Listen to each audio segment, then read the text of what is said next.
Enfin, nos Français sont là. On pouvait pas faire plus belle victoire sur ce tour. After Tour de France, étape 16. Cette étape 16 était donc celle avec l'arrivée au Mont Ventoux. Sommet hors catégorie, l'un des plus durs du tour. Et coup de tonnerre avant l'étape, Van der Poel, vainqueur d'étape et maillot jaune sur 4 étapes cette saison, abandonne. Une pneumonie en serait la cause. Dommage pour le néerlandais qui était un grand animateur de ce tour. Bref, aujourd'hui c'était étape plate jusqu'au dernier 15 km. Donc cet après-midi, autant dire que c'était sieste. Une échappée de 35 coureurs est créée. Ils mettent 7 minutes d'avance sur le peloton maillot jaune. La victoire est dans ce groupe. Et ils ne sont plus que 3 en tête à 15 km de la fin. Alaphilippe, Enric Mas et Arensman. Et c'est le début d'une longue ascension. Et première attaque d'Enric Mas. L'Espagnol part seul. Il dépose notre Français Alaphilippe, auteur d'une magnifique étape. Le Néerlandais Arensman, vainqueur cette année sur l'étape de Super Bagnères. C'est très fort. L'Espagnol y croit, mais à 4 km de la fin, un groupe revient avec Benili, Buitrago et surtout notre Français Valentin Paré-Peintre. Est-ce qu'elle est là notre victoire française? Et oui, enfin. Jusqu'à la fin, on a stressé, mais elle est là. Notre première victoire française au sommet du Mont Ventoux. Paré-Peintre est rejoint dans les 500 derniers mètres par un coéquipier qui donne tout pour l'emmener. Benili attaque mais trop tôt. Valentin attend le bon moment et plante l'Irlandais sur la ligne. C'était magnifique, les frissons. Franchement, c'est l'une des meilleures victoires françaises que j'ai vues sur le tour. Pogacar arrive lui 5ème devant Vingegaard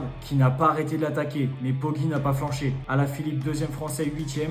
Et quelle étape du français. Au classement général, pas de changement pour le top 4. Derrière, Roglic a repris beaucoup de temps sur Only. Il n'est plus qu'à 38 secondes du Britannique. Et le Slovène passe aussi devant Vauquelin en difficulté aujourd'hui qui lui retrouve la 6ème place. Le combatif du jour, c'est Benili. Pogacar reprend le maillot à poids à égalité de points avec Lenny. Et le maillot vert reste sur Milan. Alors que Poggi a 11 points de lui. C'est chaud de fou pour Jonathan Milan. Il va falloir pour l'Italien qu'il va prendre tous les points demain sur l'étape. Car c'est une étape plate pour sprinter avec un sprint intermédiaire et 50 points à l'arrivée. Pour le maillot vert, c'est son moment. Allez, à demain.